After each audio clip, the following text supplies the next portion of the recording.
Bonjour chers internautes de Halima TV, bienvenue dans le troisième numéro de votre émission La santé pour tous. Nous avons le plaisir de recevoir sur ce numéro Dr Abdoulaye Dieye, interne des hôpitaux, médecin au service d'ORL de l'hôpital Fann.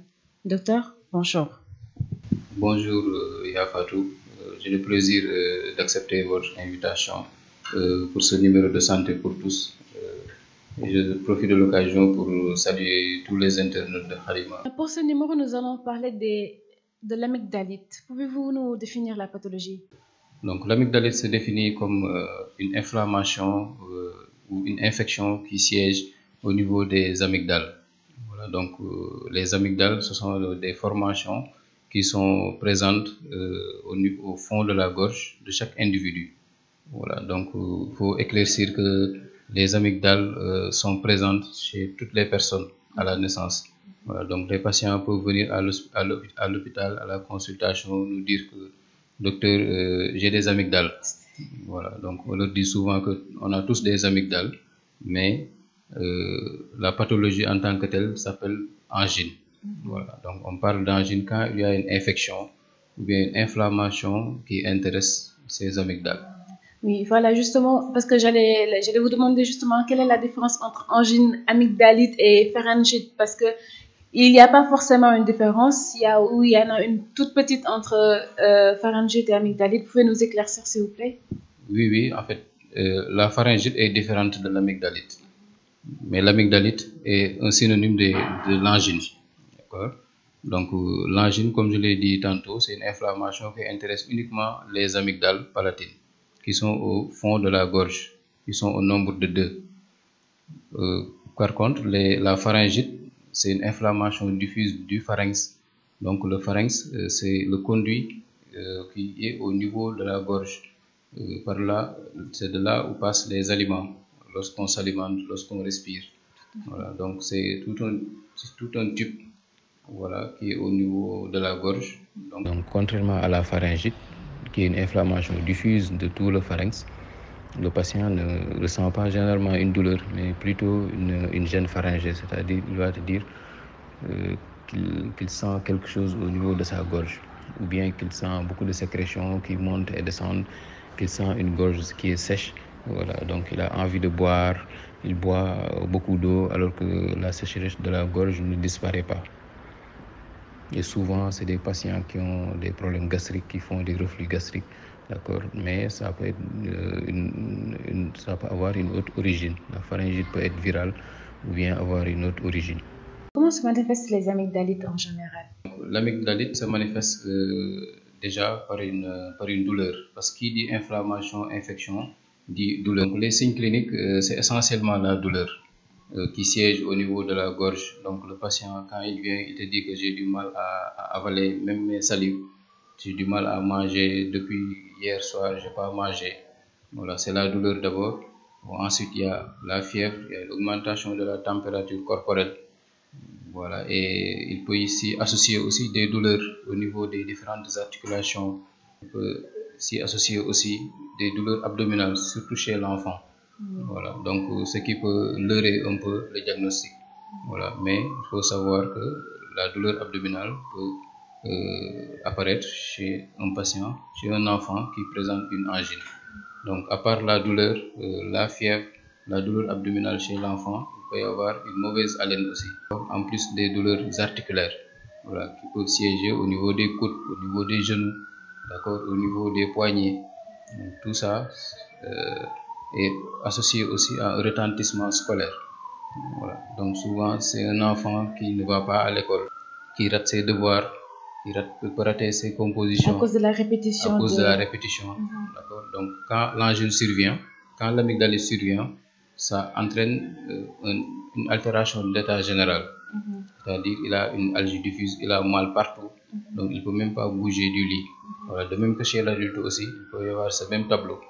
Donc à part la douleur au niveau de la gorge, la fièvre, les douleurs articulaires, la présence de ganglions au niveau du cou, on peut remarquer la présence de grains blancs au niveau des 2 amygdales. Et c'est des grains qui ont une mauvaise odeur, d'accord, qui peuvent entraîner une halitose à la longue s'il s'agit d'une amygdalite chronique. c'est-à-dire une mauvaise haleine. D'accord. Souvent, c'est ce qui motive les patients à venir consulter. Et en général, c'est une indication pour faire l'amygdalectomie. Et à quel moment le patient devrait aller consulter? Parce qu'au Sénégal et d'ailleurs pratiquement partout dans le monde, les gens ont tendance à faire une automédicamentation quand il s'agit de l'amygdalite. À quel moment ils doivent aller consulter? Il faut savoir que les angines peuvent être d'origine virale. Et c'est la plupart des cas. Dans 60 à 70% des cas, l'angine est d'origine virale. Donc, le traitement doit être symptomatique. On ne doit pas utiliser d'antibiotiques. Il faut utiliser ce qu'on appelle les antipyrétiques, les antalgiques comme le paracétamol, un bain de bouche pour nettoyer la cavité buccale, l'oropharynx. Ça suffit. D'accord. L'antibiotique n'a pas sa place. D'accord. Donc, même si on ne prend pas de traitement, chez un sujet qui n'a pas de problème immunitaire, l'amygdalite peut régresser. Maintenant, dans 40% des cas ou 30% des cas, il peut s'agir d'une angine d'origine bactérienne. Donc, il faut dire que les antibiotiques, on les utilise que pour les bactéries. Mais s'il s'agit d'une infection virale, on n'a pas besoin d'antibiotiques. D'accord.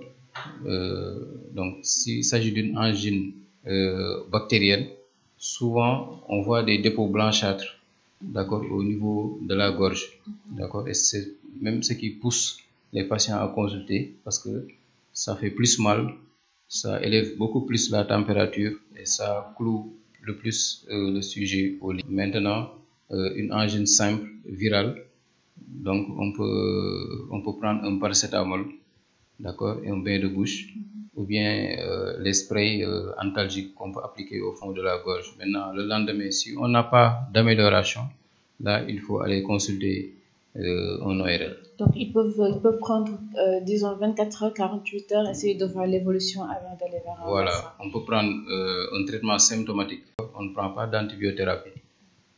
S'il s'agit d'une angine simple, d'accord, s'il s'agit d'une douleur qui est légère, d'accord, associée à une petite fièvre, on peut prendre un paracétamol. Le lendemain, si on ne trouve pas d'amélioration, là, il faut consulter le spécialiste. D'accord. Et quels sont les facteurs de risque en général de la pathologie? Bon, les facteurs de risque, on ne les retrouve pas. Ils sont inconnus. Il faut savoir que dès le bas âge, l'enfant s'adapte à l'environnement. D'accord. Il rencontre des virus, des bactéries, donc qui vont attaquer la filière respiratoire, qui vont venir se loger au niveau des amygdales palatines, et là-bas, les anticorps vont combattre ces bactéries ou ces virus, et c'est ce combat-là qui va se manifester par une angine. Donc, c'est des maladies d'adaptation, mais il n'y a pas de facteur de risque en tant que tel. En général, chez les gens qui ont une amygdalite ou bien qui ont eu à souffrir pendant un long moment d'amygdalite, on finit par retrouver des problèmes cardiaques, des problèmes d'articulation. Comment cela? C'est par quel mécanisme? Ici, on va aborder les complications des angines. Donc, il faut savoir qu'il y a des complications locales, des complications qui peuvent se passer au niveau du cou seulement. Donc, je peux citer le phlegmon périamygdalien. Souvent, c'est une collection, c'est un abcéphème qui se collecte, qui se forme au niveau de l'amygdale, derrière l'amygdale. Donc, c'est une urgence. Donc, le sujet va consulter rapidement en ORL. Et là-bas, il faudra drainer l'abcès, ouvrir l'abcès pour drainer le puits, parce que c'est du puits qui est cloisonné. Donc, il faut l'évacuer et mettre le malade sous traitement injectable. S'il le faut, même le garder à l'hôpital 24 heures ou 48 heures. À part le phlegmon périamygdalien, on peut avoir des infections rétropharyngées ou parapharyngées. Donc, c'est des espaces qui sont au niveau du cou, qui sont aux alentours de l'amygdale. Maintenant, ça, c'est les infections locales. Maintenant, il y a les infections générales. Donc, ça, c'est les angines bactériennes qui sont responsables de ces infections, parce qu'on implique le plus souvent le streptocoque bêta-hémolytique du groupe A. Donc, on sait que sur la surface de ce germe-là, l'antigène a la même conformation que le cartilage humain et même la même conformation que l'endocarde qui recouvre la face interne des valves cardiaques. Donc, lorsque les anticorps de ce patient vont attaquer le streptocoque. Donc par la suite, par conséquent, ils vont attaquer le cartilage, de même que les valves cardiaques, ce qui entraîne le rhumatisme articulaire aigu, qui se manifeste par des douleurs inflammatoires ou même des valvulopathies rhumatismales qui peuvent entraîner une insuffisance cardiaque à la longue. D'accord. Par la même occasion aussi, ce phénomène peut se passer au niveau des reins, entraîner ce qu'on appelle une glomérulonéphrite aiguë. Donc c'est le glomérule, le lieu de filtration des urines qui va être attaqué. Donc entraîner une inflammation, et si ce n'est pas bien traité, ça peut évoluer vers une insuffisance rénale. Donc du coup, là, ce qu'il faudrait faire pour éviter tout cela, c'est avoir un bon traitement de l'amygdalite. Oui. Quel est ce traitement-là? Donc le bon traitement de l'amygdalite, c'est d'abord un traitement médical. D'accord. Il faut bien contrôler l'infection. D'accord. S'il s'agit d'une angine virale, il faut faire un traitement symptomatique, je l'ai dit tantôt. S'il s'agit d'une angine bactérienne, là, il faut le mettre sous antibiotiques efficaces et suivre le patient, le surveiller, surtout chez l'enfant. Et dès que les épisodes se répètent, là, il faut penser à une amygdalectomie, à la chirurgie. Voilà, justement, il faudrait qu'on en parle un peu parce que l'amygdalectomie, apparemment, elle a ses conséquences. Et il y a beaucoup de gens qui font une amygdalectomie et qui constatent une récidive. Comment ça marche en général? À quel moment il faut le faire? Quelle hygiène de vie avoir à la suite de cela? Quels sont les risques? Oui, donc pour l'amygdalectomie, il y a ces indications. Parmi les indications, c'est les angines, les amygdalites qui sont répétitives. Quand on parle d'amygdalite répétitive ou angine à répétition, comme on le dit dans le jargon médical, donc c'est des angines qui surviennent 3 fois dans l'année, durant 2 ans, ou bien 5 épisodes qui surviennent durant 3 ans. Donc ça, c'est des angines à répétition. Là, il faut poser l'indication d'une amygdalectomie. Donc il faut savoir que de nos jours, l'ORL, les enseignants d'ORL ont formé beaucoup de spécialistes qui sont répandus sur tout le territoire. Donc à Dakar, dans tous les centres maintenant, il y a des ORL. Dans les hôpitaux, dans les centres de santé, il y a des ORL. Dans les régions aussi, progressivement, on rencontre plus des ORL dans pratiquement tous les hôpitaux régionaux. Donc c'est une intervention qui n'est pas compliquée, qui ne dure pas. Donc voilà, qui se fait parfois en hôpital, d'accord. On va enlever les 2 amygdales par ce qu'on appelle le bistouri électrique, ce qu'on utilise le plus souvent. Il y a d'autres techniques. On peut utiliser la coblation, d'accord, c'est comme une radiofréquence. On peut utiliser aussi la radiofréquence proprement dite pour enlever les amygdales. Et lorsqu'on les enlève, le patient rentre chez lui le jour même. Donc il faudra rester seulement 15 jours, 10 à 15 jours avant de reprendre son alimentation normale. En attendant, qu'est-ce qu'on mange? En attendant, on mange que des aliments liquides De la et froids. bouillie, du lait et tout. Voilà, de la bouillie, du lait, du yaourt, des crèmes glacées. Pourvu que ça soit du froid. Voilà, il faut que l'alimentation soit liquide et froide. Parmi les indications de l'amygdalectomie, il faut savoir qu'il n'y a pas seulement les amygdalites, il n'y a pas seulement les infections de l'amygdale qui peuvent indiquer une amygdalectomie. Donc, même l'augmentation de volume des amygdales qui entraîne un syndrome d'apnée obstructive du sommeil, c'est-à-dire une obstruction nasale, d'accord, qui entraîne des ronflements nocturnes, parce qu'il y a des adultes qui consultent ou bien des enfants qui viennent avec leurs parents qui consultent pour un ronflement nocturne qui est tellement intense qu'on peut l'entendre à l'entrée de la maison. Donc tout ça constitue une indication des amygdalectomies, en plus de l'hypertrophie des végétations adénoïdes et des hypertrophies des cornets inférieurs qui font partie du syndrome d'apnée obstructive du sommeil. En général, qu'est-ce qui explique cette récidive-là aussi qu'on constate quelquefois chez les patients? Bon, les récidives, quand on rencontre des récidives, c'est parce que la chirurgie n'était pas complète. Mais c'est très rare. On rencontre rarement des cas de récidive. D'accord. Mais parce que l'amygdalectomie, les ORL qui le font sont tous bien formés. Donc la chirurgie est presque parfaite. Quand même, il y a des complications qui sont possibles. La complication la plus redoutable, c'est le risque de saignement. D'accord, les amygdales palatines sont situées au fond de la gorge, non loin des gros vaisseaux du cou, les gros vaisseaux sanguins qui sont au niveau du cou. Donc, on peut toucher un vaisseau ou bien un muscle qui saigne. Voilà, donc qui peut survenir même durant le lendemain de l'intervention ou quelques jours après, qui va nécessiter une réintervention pour arrêter ce saignement. Il arrive qu'on découvre, enfin d'ailleurs c'est le cas la plupart du temps, les gens qui souffrent d'une amygdalite ont la plupart du temps des végétations. Qu'est-ce qui fait cela? Les végétations, on les appelle les végétations adénoïdes ou même amygdales pharyngées.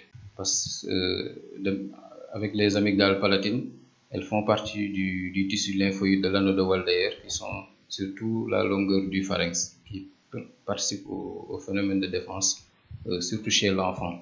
D'accord. Donc l'enfant, lorsqu'il naît de 0 à 6 mois, il ne doit pas faire des infections respiratoires parce qu'il allait. On suppose qu'il allait, donc les anticorps de la maman le protègent contre ces infections. Mais au-delà de 6 mois, il commence à rencontrer des germes, des virus qui vont l'attaquer et les amygdales pharyngées ou les végétations vont augmenter de volume, de même que les amygdales palatines commencent à augmenter de volume. Donc, ces végétations sont situées en arrière des fosses nasales, au fond du nez. Donc, ce qui explique que l'enfant va dormir encombré. Il va respirer par la bouche parce que les fosses nasales seront obstruées. Il y aura le nez qui va couler. Il peut y avoir même de petits ganglions au niveau du cou. Voilà, donc c'est surtout chez l'enfant. Et à partir de l'âge de 7 à 8 ans, ces végétations-là devront disparaître, voilà, spontanément. Donc les enfants qui ont 2, 3 ou 4 ans, ils consultent souvent pour une hypertrophie, une augmentation de volume des amygdales associée à une augmentation de volume des végétations. Donc ce qu'on fait nous, dans le même temps opératoire, on enlève les amygdales palatines et les végétations pour permettre à l'enfant une meilleure qualité de vie, une bonne respiration. Alors, supposons que vous avez devant vous un patient qui souffre d'amygdalite ou un parent qui a son enfant qui souffre d'amygdalite. Qu'est-ce que vous leur direz? Qu'est-ce que vous allez leur conseiller? À quel moment il faut aller consulter? Quelle hygiène de vie ils devraient avoir? Quelles sont les structures de référence au Sénégal? À tous les patients qui sont porteurs d'amygdalite chronique ou d'amygdalite aiguë, donc il faut consulter en ORL. Ils sont présents dans pratiquement tous les hôpitaux de Dakar et du Sénégal. Donc il faut savoir que l'amygdalite est souvent bilatérale. Ça intéresse les deux amygdales, à droite comme à gauche. Mais il faut savoir que l'amygdalite peut être unilatérale.